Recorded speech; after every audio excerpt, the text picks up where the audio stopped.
श्री स्वामी समर्थ सुखी वैवाहिक जीवनासाठी 21 सोपे नियम। सायंकाळी या 3 वस्तू कोणालाही देऊ नये: पैसे, मीठ, दूध।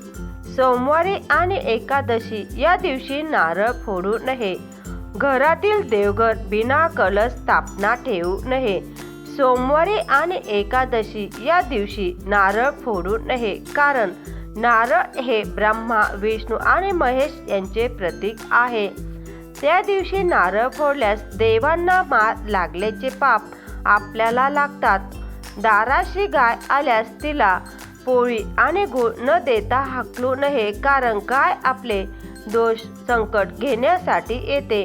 आपल्या घरातील शिळे अन्न कुत्रे किंवा मुक्या जनावरांना जरूर द्यावे। पंचमहायज्ञ केल्याचे पुण्य पदरी पडते। दाराशी उन्हाळ्यात कोणी पाणी मागत असल्यास हातातले काम सोडून पाणी द्यावे, कारण उन्हाळ्यात आलेल्या व्यक्तीस मुक्के जनावरास पाणी देणे, पाजणे हे पुण्य कार्य आहे। रस्त्यावर अंध, अपंग, आजारी व्यक्तीला मदत हवी असल्यास जरूर करावी। यासारखे पुण्य कमावण्याची संधी नाही। महिलांनी झाडू व्यवस्थित आडवा ठेवावा, उभा झाडू ठेवू नये। झाडू लक्ष्मीचा प्रतीक आहे, त्याचा मान ठेवावा।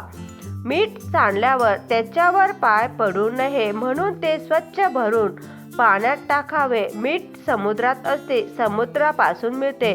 लक्ष्मी समुद्र कन्या आहे। लक्ष्मी आणि मिठाचा फार जवळचा संबंध आहे। भर सायंकाळी घरातून या 3 वस्तू कोणाला देऊ नये: मीठ, पैसे, झाडू, दूध। या वस्तू लक्ष्मीकारक आहेत। आपण सायंकाळी लक्ष्मीची वाट पाहतो, म्हणून तिला घरातून जाऊ देऊ नये।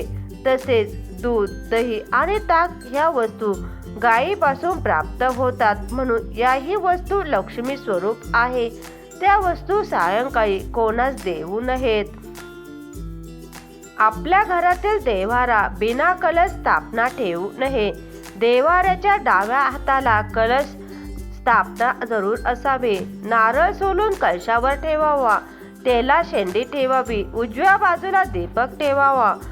पूर्वी काही घरांमध्ये बहिणीचे, भावाचे आणि नातेवाईकांची मूल स्वतःच्या मुलाप्रमाणे सांभाळत आणि मोठे करत, नंतर ते मूल दुकान, शेती, व्यापारात घरच्याप्रमाणे मदत करीत।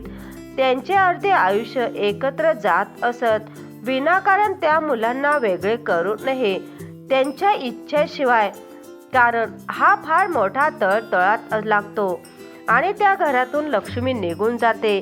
एकत्र कुटुंब पद्धतीमध्ये लक्ष्मी वास करते, म्हणून कुटुंब विभक्त होऊ देऊ नये किंवा विभक्त जाऊन राहू नये।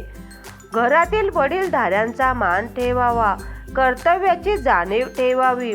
कोणी आपणास मदत केलेली विसरू नये। कोणाशी कपट कारस्थानाने वागू नये। महिला आणि पुरुष यांनी आपले कोणतेही काम झटपट करण्याची सवय ठेवावी।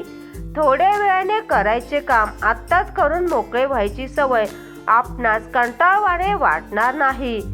रोजचे गृहकृत्य हे टाळता येत नाही, पण आवड ठेवून झटपट काम केल्याने घरात स्वच्छता आणि आपोआपच शांतीही नांदते।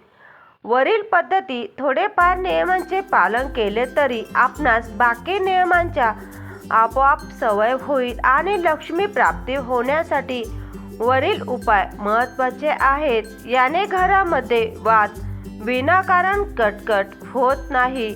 व्हिडिओ आवडला असेल तर लाईक करा, शेअर करा आणि चॅनलला सबस्क्राईब करायला विसरू नका। व्हिडिओ शेवटपर्यंत पाहिल्याबद्दल धन्यवाद। श्री स्वामी समर्थ। जय जय स्वामी समर्थ।